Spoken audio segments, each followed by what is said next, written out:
There's a story of the frog that was completely fascinated by the deep blue sea. And it would talk to fishermen and fish, read books on it, find out whatever it could about the deep blue sea. At the age of 50, I was in full-time employment, and I realized that if I was going to live my dream, which was to take technology from a good technology and convert that into a good business, if I was not going to do it at the age of 50, the world will pass me by. So I left formal, secure, full employment and decided to jump into the deep blue sea of the investment world and a startup company. Now, it took about, that happened in 2008, and between 2008 and 2009, I looked at 34 different opportunities before I settled on the one that I thought would be the opportunity that I would be comfortable taking to the rest of the world. There were 4 criteria. One was it had to make a difference to the lives of people. Secondly, it had to be a global business. Thirdly, it had to be profitable. And finally, I wanted to have fun doing this. I didn't want it to be a drag on my life, and I didn't want it to be something that would always keep me up at 3 o'clock in the morning on a Saturday afternoon or a Sunday afternoon. Now, it has kept me up on a Saturday afternoon, Sunday afternoon, 3 in the morning. So that bit didn't work out. And those of you who have started companies and worked with companies would know that you can't keep away from that, really.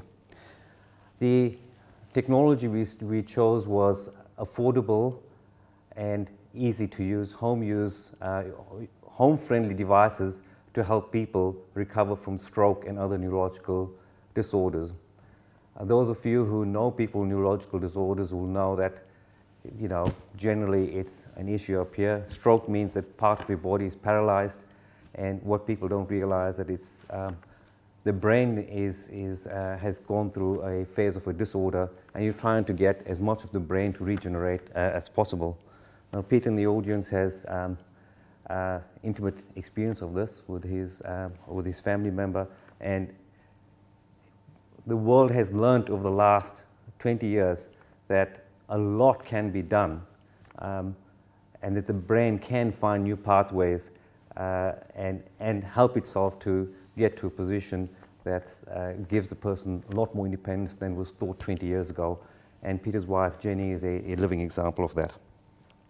The number of experiences I've had since 2009, and like the frog that jumped in the deep blue sea, there's some of them that I just didn't anticipate. Now, I had worked at Industrial Research Limited for many years, and for 5 or 6 years I was in charge of IRL's intellectual property. That was about 100 patents, so I thought I knew everything that was had to do with commercialization of patents. The first hurdle that we came across when we tried to raise money was New Zealand investors do not want to invest in intellectual property unless the company owns the intellectual property. Now, we had licensed the intellectual property from Industrial Research Limited. We had 100% worldwide exclusive license for as long as we wanted, but that was not good enough for the investors. Since then, I've spoken to John Lash and I've asked him if it's a similar situation in the United States and other parts of the world, and Robert has confirmed this last week, that New Zealand seems to be unique in this respect, that companies or investors want you to own the intellectual property. We went through a number of design changes through the products we were working with, and that again was something that was quite a huge learning experience, because each iteration can cost lots of money and lots of time. And if you don't keep an eye, and the key thing I learned is keep your design as simple as you possibly can. It has to be as functional as you possibly can. You're working with scientists who always are very clever people, and they have the habit of saying, just do this and just do that and just do that and that will work. In the real world, you have to keep it much, much simpler than that. And each iteration can be quite a painful experience. With one of our products, we're down to about 4 or 5 iterations, and we still haven't got the product onto the market yet. I think it'll be a couple more before we get into the market. For any startup company, until you have good cash flow, cash is king. Cash is your oxygen. If you're the frog jumping in the deep blue sea, make sure you have a tank full of money, not oxygen, because that is the key to you raising capital. Now in New Zealand, when we started raising capital, we were thought, we went through the family, friends and fool stuff, and we had to go to the next stage. We needed more money. We were told 3 to 4 months will be adequate. It took us about 9 months before we raised capital, and we raised it from New Zealand Venture, NZVIF and Pure Kids Limited, and an American investor. And what was key to us, we had someone guide us through the process, and she was just fantastic. And she's now our interim chair, Maxine Simmons, and I cannot speak more highly of the guidance that she gave us. The next learning experience was we had this great product which seems to be working in New Zealand, and we thought, well, now we're going to hit the great world out there, and we're going to go to Europe and the United States. And we soon learned that even though it's a very simple product with low risk and not invasive at all, if we're making any medical claims whatsoever, we needed CE certification in Europe and FDA approval in the United States. We thought CE certification would take 3 months. It took us about 6 to 7 months. FDA approval, we started in earnest about last February. That was a year ago. And I think that it was either submitted on Friday, it will be submitted in the next week or two. So the whole process took us 3 or 4 times, or at least 3 times longer than we expected with the FDA. Now with the FDA, you think you got FDA and Live Suite, but then you learn about the whole process of audits, because the FDA can come and audit you, and if they do audit you, you better be prepared and you better have followed your own processes. Last week at the conference in Auckland, we heard of 2 companies, Fisher & Paykel and a company down south, who just went through a horrific experience through FDA audits, and one company had to stop all sales in the United States for a period of 18 months. Now that can kill a company. Luckily, they're still going. There's lots of pockets of support in the Wellington region, New Zealand region.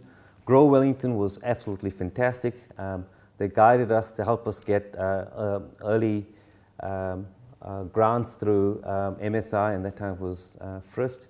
And they run really good programs on how to write business plans, and they help you to guide you through a whole lot of processes. And the linkages and networks that we got through Grow Wellington was absolutely incredibly useful. The other point that was very useful was that MSI is very keen to help startup companies and companies that are using technology to promote or to grow their business. So it took me about 4 days to write a proposal, and the process took about 2 or 3 months, but they gave us a grant which helps us to reduce our development costs, and they're very keen to help, so it's worth working with them. Now, our policy is to have as few employees as possible and to use this technology as much as we can. Things like zero accounting packages, using voice over internet, all of things reduce costs and make your business a whole lot more efficient. Now, the other thing we learned is if you want to raise money offshore, the question that often crops up is, have you proven that your system works well in New Zealand? And that can be a hard task, because New Zealand sometimes has the whole thing that if it's invented here, it can't be good enough. So we have made great progress in this area, and if you're going offshore, you have to try and show that you have had some success in the New Zealand market. Raising capital offshore or anywhere else, the more sales you have on your books, the better is your chance of raising capital.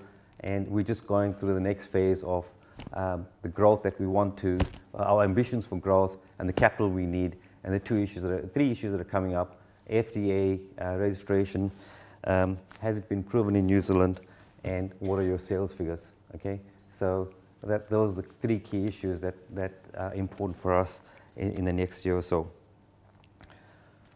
It has been a fun experience. I've had more fun in the last 3 or 4 years than I've had in the 30 or 40 years of working in institutions. which I've really enjoyed also, but the last 3 years have been incredibly funny, incredibly enjoyable and lots of fun. And yes, there were lots of funny moments too. And yes, you still wake up at 3 o'clock in the morning thinking, what are you doing, you know? But I have to say, I wouldn't exchange it for anything else that I could be doing in these years. Doesn't mean I'm making money. I'm probably earning less money than I did in the past. And is the business profitable? No, it's not. And we still have a long way to go, but it's been one hell of an enjoyable journey. Thank you.